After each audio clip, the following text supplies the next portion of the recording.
7 տարի առաջ ապրիլի 24-ին Նիկոլ Փաշինյանը հայոց ցեղասպանության զոհերի հուշահամալիր գնաց քայլերթով իր աջակիցների ուղեկցությամբ։ Սերժ Սարգսյանը նախորդ օրն էր հրաժարական տվել, բայց Փաշինյանը դեռ վարչապետ չէր ընտրվել։ Որպես վարչապետ Փաշինյանն առաջին անգամ ապրիլ 24-յան ուղերձով հանրությանը դիմեց 2019 թվականին։ Ֆակտոր TV-ն ուսումնասիրել է Փաշինյանի հայոց ցեղասպանության զոհերի հիշատակի օրվա այդ եւ հաջորդող տարիների ուղերձները եւ արձանագրել, ինչպես են փոխվել բառամթերքն ու շեշտադրումները։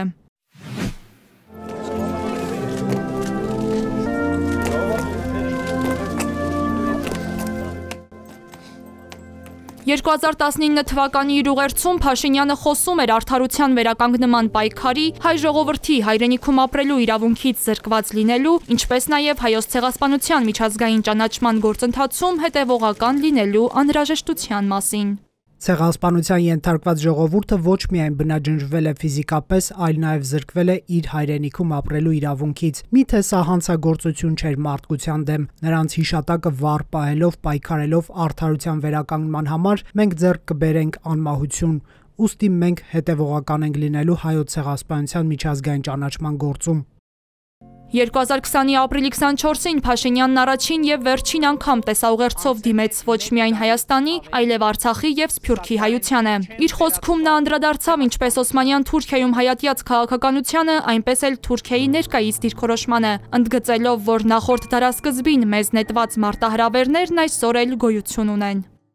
Անցել է 1 դարից ավելի, սակայն չեն վերացված ցեղասպանության հետևանքները։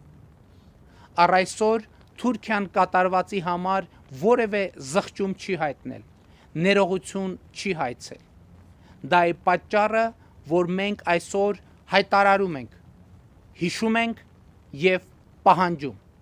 2021-ի ապրիլի 24-ին 44-օրյա պատերազմից կես տարի անց Փաշինյանը խոսեց նեոպանթուրքիստական սպառնալիքի անպատիժ մնացած հանցագործության մասին։ Ուշագրավ է, որ հենց պատերազմի օրերին ու հաջորդող ամիսներին վարչապետը ոչ մեկ անգամ խոսել էր 44-օրյա պատերազմում Թուրքիայի ուղիղ ներգրավվածության մասին։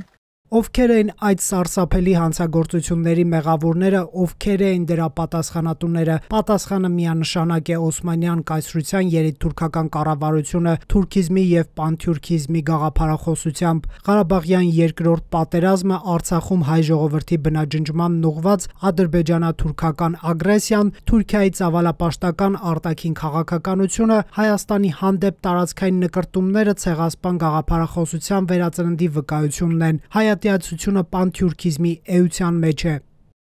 Այս ուղերձում Փաշինյանն առաջին անգամ անդրադարձավ տարածաշրջանային երկխոսությանը, որը չպետք է լինի ուժի դիրքերից, ընդգծելով, որ իր կառավարությունը հայոց ցեղասպանության եղելությունը երբևէ հարցականի տակ չի դնի։ 2022 թվականի ապրիլի 24-ին Նիկոլ Փաշինյանը շեշտեց. հայոց ցեղասպանության միջազգային ճանաչման օրակարգը պետք է ծառայի Հայաստանի անվտանգության երաշխիքների համակարգի ամրապնդմանը։ Այս ուղերձում նա առաջին անգամ խոսեց Թուրքիայի հետ հարաբերությունների կարգավորման եւ տարածաշրջանում խաղաղության զարգացման դարաշրջան բացելու օրակարգի մասին։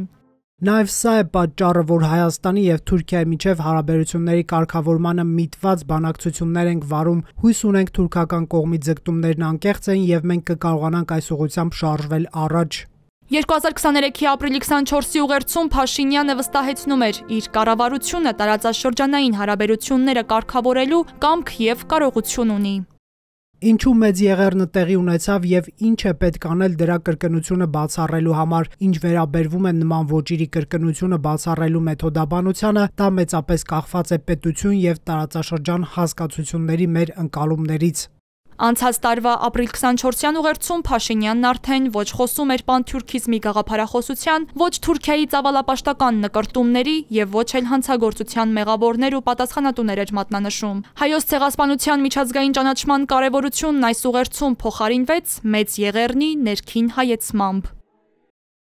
Հայոց ցեղասպանության մեծ եղեռնի մասին խոսելիս մենք մշտապես հղում ենք անում արտաքին աշխարհին, խոսում արտաքին աշխարհի հետ, բայց մեր ներքին խոսակցությունը այս թեմայով այդպես էլ չի կայանում։ Մեծ եղեռնը հայրենազրկումը դատավճիռ չէ մեզ համար, որ պիտի կրենք որպես կորուսյալ հայրենիքի շարունակական փնտրտուք։ Մենք պետք է դադարենք հայրենիքի փնտրտուքը, որովհետև գտել ենք այդ հայրենիքը, մեր ավետյաց երկիրը, որտեղ կաթ եւ մեղր է հոսում։ Փաշինյանի ուղերձներում մոտեցումների փոփոխությունը նկատելի է, սկսած արդարության համար պայքարից մինչև կորուսյալ հայրենիքի փնտրտուքի դադարեցում։ Հայոց ցեղասպանությունն այսօր այլևս պատմություն չէ, այլ քաղաքականություն է, ասում է պատմաբան Գայանե Մախմուրյանը։ Անդրադառնալով վարչապետի ապրիլ 24-յան ուղերձներին, պատմաբանը հարց է բարձրացնում. ինչպես կարելի էր հնչեցնել պահանջներ ու քայլեր անել առանց իրատեսական միջոցների ու հնարավորությունների։ Խոսում է դրա մասին, որ փոխանակ մեկ պատին խփվել է, հետո մյուս պատին խփվել է, պետք է անցնել մեջտեղով, չէ՞։ Ինչքան դու չափ երկացողություն ունես, այդքան քիչ ես ընկնում սխալ իրավիճակների մեջ։ Ինչպես ես պահանջում